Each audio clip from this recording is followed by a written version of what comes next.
Are you really living from the end as the law of assumption teaches, or are you just thinking about the end, daydreaming, fantasizing, getting all up in your head about having your desire, about it being yours? But really, it's that, ooh, yeah, feeling of this thing now belonging to you, actually being part of you with no separation.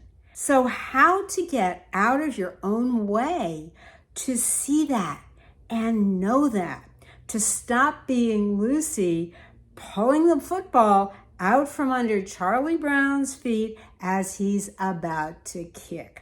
Hi, I'm Valerie, and welcome to my channel on Major League Manifesting with Manifesting Essentials and Manifesting Insights so you can live a divine life. Give this video a like, share it, and subscribe, and hit the bell to connect with my latest content. What takes out the nowness of knowing in the most loving, intimate sense, the immediacy of, yes, I already possess this goodness, the car, the house, the relationship, etc. If you start stalking it to see where it should be showing up or when, you are making your desire into a destination instead. It's like you typed into it's like a destination that you typed into a driving app, and the app is telling you, take this exit, turn right, and watch out for road work in half a mile, but you're waiting for your desire. You want it super badly, and your head is a perpetual thought machine talking you out of it. Slow down, hit the brakes, detour. This is not what the bridge of incidents is for. It's not. It's about surrendering to being moved along and letting it take you to unexpected places and faces. Many moons ago, Swami Muktananda said it this way: the mind's job is to think and then to doubt what it thought. Think, doubt, think, doubt. It just toggles between the two. And the doubts generate thoughts to manipulate the course of events, to stay on top, in charge, in control. Is that necessarily so bad? You may be asking yourself that, right? Is that really so bad? Well, in some cases, control is a very important quality. It's getting control, say, of those gnarly emotions, or the desperate grasping that is always trying so hard to attain something. And maybe it feels competitive, or it feels incompetent, or the feeling is that of comparing all the time. So getting control of that is powerful. There's no question. But the way to subdue that and to release it completely comes from the state of equanimity. This is the state that's behind all the other states. It's bigger than those states. It's the inner steadiness. It's the steadiness of being the operant power as the witness consciousness. It's what the I Ching calls the even-minded one. The even-minded one is unaffected, whichever comes, whether it's someone praising you or someone blaming you. A lot of times people try to shame someone in comment threads, and they're trying to call someone out, or someone believes they're being shamed. But it's really knowing that you're unaffected by any of that. It's that you are beyond it, that you are greater than that. And it's giving whatever rolls past you on that conveyor belt, that cosmic conveyor belt, that's giving it, all of it, your impartial gaze. Your darshan, as it is when the master, when people sit with the master and the master is just gazing. That comes from the word drishti in Sanskrit, which means to see, is the root of that. So it's a steady seeing. But where is that seeing looking? Is it looking out? No, it's looking in. So your steady gaze that's impartial, that's the darshan, that's the witness, is always looking inward. It's never looking outward. It may appear to, but it actually is turned inward. And it's been noted that our gaze, that everyone really is not just the most exalted spiritual masters, but really that all of us have one eye, that it's usually considered the left eye, which is related to the right hemisphere of the brain, that while the right eye is more, you might say, social and is looking outward or appearing to look outward, the left eye tends to be more naturally drawn inward. And it's something you can look in the mirror and notice, or look into the eye of a good friend, look into your bestie's eyes and see if you notice that. It's going to get you noticing that definitely more when you're looking at people online, and certainly when you're looking at photos, and certainly when you're out talking to people.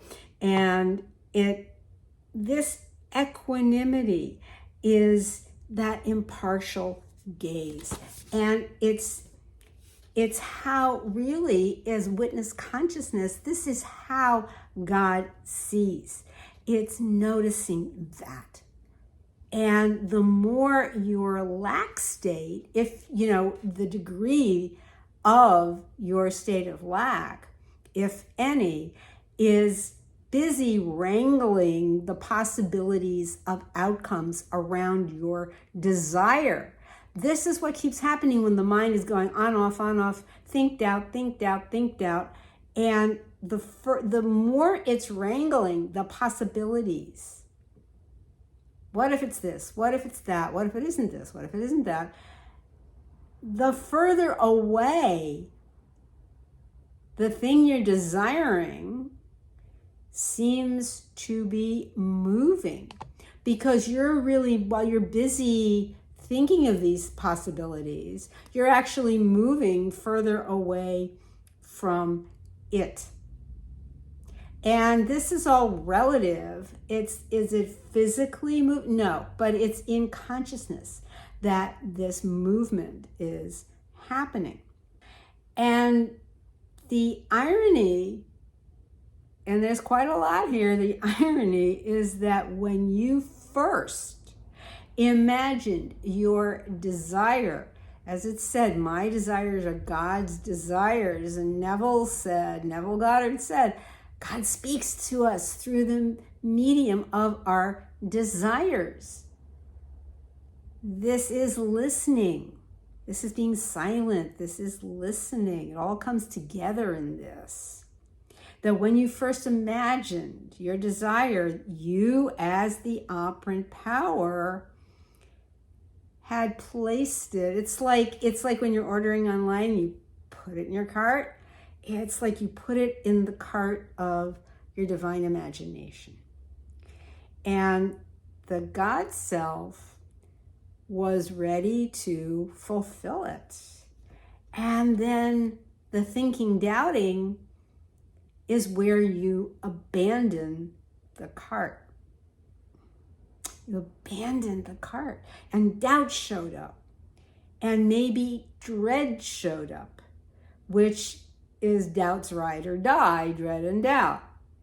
Dread is always going, what if I don't get it? What if I do get it? And this, it's like the wide-eyed emoji. What if I do get it? This is all happening when there is doubt. In a lack state or a not fully occupied state of your ideal, the doubting self tries to be cool and rational and logical. But to rationalize is really, if you break that out, it's trying to ration out or apportion out the desire in little bits of deservingness, or feeling that actually you're not really ready and that you can only have it when you're ready. So you're already trying to keep it at arm's length rather than being able to receive the keys to the kingdom of heaven that the Father is ready to give you. And this is the fulfillment. This is knowing. This is pure consciousness. This is there for you. And it's like we're saying, first I got to do this, and then I got to do that, and I couldn't possibly. I just, not yet. And it's like, well, that may work for some things, but here it's something you wanted, and then now it's like wanting to push it. Oh, maybe I'm not ready. Maybe I don't know if I can do this. And in a lack state, the more you try to do this, instead of using the big ass serving spoon, Neville Goddard says instead, dream bigger than the best you know. And I talked about this in an earlier video. It's the idea of going to the ocean of love with a thimble or a teacup, one of those little demi-tasse cups, instead of a great big bucket to take the water with you. What are you filling it up with? What are you able to receive? So it's fear of receiving. It's fear of allowing it in, fear of accepting. And this is why Neville said that. Dream bigger than the best you know. And a lot of the time, we think, how can I make this bigger? Oh, I'm not supposed to have more. I'm not supposed to have bigger. But yes, it's not selfish. It's if you understand that in receiving, you can also be giving. You can also be uplifting others. You can be imagining lovingly for others. The opportunities, these golden opportunities, are always there in the course of receiving your desire. In a Facebook group I co-lead, my colleague posted a Bashar quote, and it is a really good quote because it is very applicable here. Bashar says, you must be willing to cast off your old idea of yourself, to cast it off. So it's ripping off that outworn covering, that old idea. A person who changes, Bashar goes on to say, a person who changes, who truly changes, doesn't care whether the outside, which is the appearing reality, because as Bashar says, that when you are truly ready. That person knows the outside is not a measure of what state of being or state of consciousness, as Neville would say, they chose to be. So again, what are you measuring with? What are you trying to What proportions? What rations? Where is this coming from? What are you rationing? The small state, the outmode, the outworn state, or the bigger state, the new state, the true you? And Bashar goes on, he says, you have to not need the outside. There's nothing to cling to on the outside in order to change. I mean, not need is a big idea that we look at the outside all the time. We think we need that to determine anything, and we don't. It is not the determiner of what you want. So it's not your current negative bank balance. It's not a diagnosis. It's not a job or a non-job for it to more easily do so. Because the measure of change is not whether the outside of change is change, says Bashar. It's not what your senses, this is what he's saying, it's not what your senses are freaking out about, or what meaning your doubting mind, the dreading mind, is adding on. What the senses are recording is not making sense here. It's like that classic song by the Talking Heads, stop making sense. It's time to stop using what seems to make sense as a benchmark or as a method or as what you're allowed.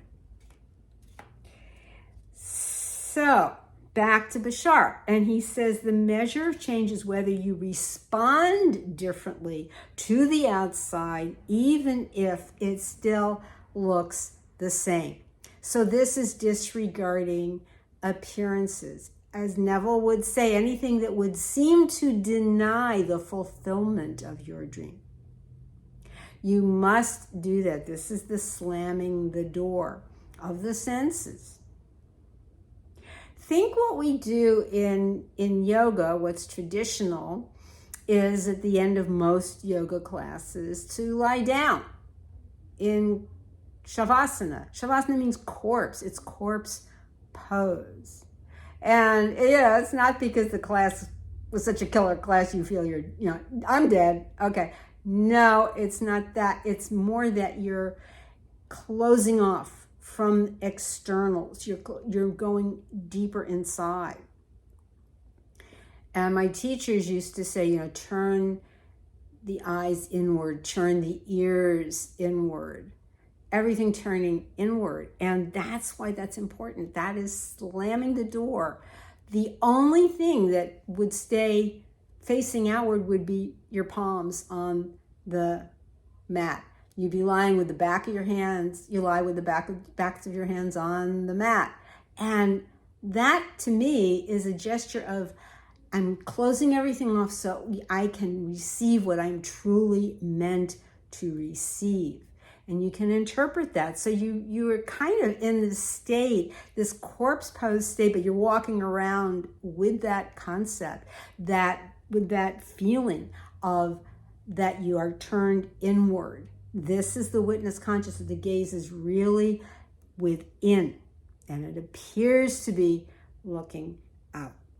So the external world is looking the same because your doubts, fears, insecurities, anxieties are preventing the change that you are saying you want. They have glued it in place. This is like they took the Gorilla Glue and that's all those, they're sticking it down. They're sticking down the doubts and the fears, the insecurities and the anxieties. So you want to use your inner goo gone to dissolve the Gorilla Glue, right? And that's how you know you have changed. So what does responding differently or remaining unaffected by the external even look like? And a lot of times I think it could be, that one of the reasons we have a difficult time with ignoring the outside is because we don't have the experience of remaining unaffected. And this is something we can surrender to in allowing the God self, surrendering to the state to lead, surrendering to the God self to move you across the bridge of incidents. So first of all, you're not reacting, as Bashar was talking about. You're witnessing yet unaffected. Otherwise, you are professing to want something at the same time as you're forgetting who you are as God. Okay, so it's I think it's what my grandmother would have said. It's like talking out of both sides of your mouth. It's an old expression. You're kind of going one way with one idea and the other way with the other idea, but you can't really manage two conflicting or opposing thoughts at the same time. And that is why in Mark 3:25 it says, if a house is divided against itself, it cannot stand. And that's what that is. It's divided. It's a divided self. So it's not reacting to, it means dropping the dread, plop, dependency, plop, doubt, plop, isolation, plop, helplessness, plop, impoverishment, plop. That's I'm impoverishment, I apostrophe am, I'm poor of mind, poor of heart. Dropping that entire storyline. And this is where we get stuck. It's where you have been stuck. And it's never the external circumstances. That's why we say we must not react, because it never is the external circumstances. Those only resulted from the habitual states of those impoverished beliefs taking over and dropping those in favor of resting in full faith, not resisting, but resting, receiving. That is Sabbath. It's hanging out, resting in the Sabbath, having decided to give life, to bring forth, to choose what you wanted. And this is where I'll believe it when I see it is transformed into I'll see it when I believe it. Allowing the crusty, rusty mashup of distortions, self-distortions and contortions of the mind to fall away. And this is making a cleared space for miracles. Miracle and I'm clear have the same letters. You're clearly a maker of miracles. Thank you so much for watching. Thank you to all my subscribers. If you appreciated this video, give it a like, subscribe, share, post in the comments below. Love you, boo. See you next time.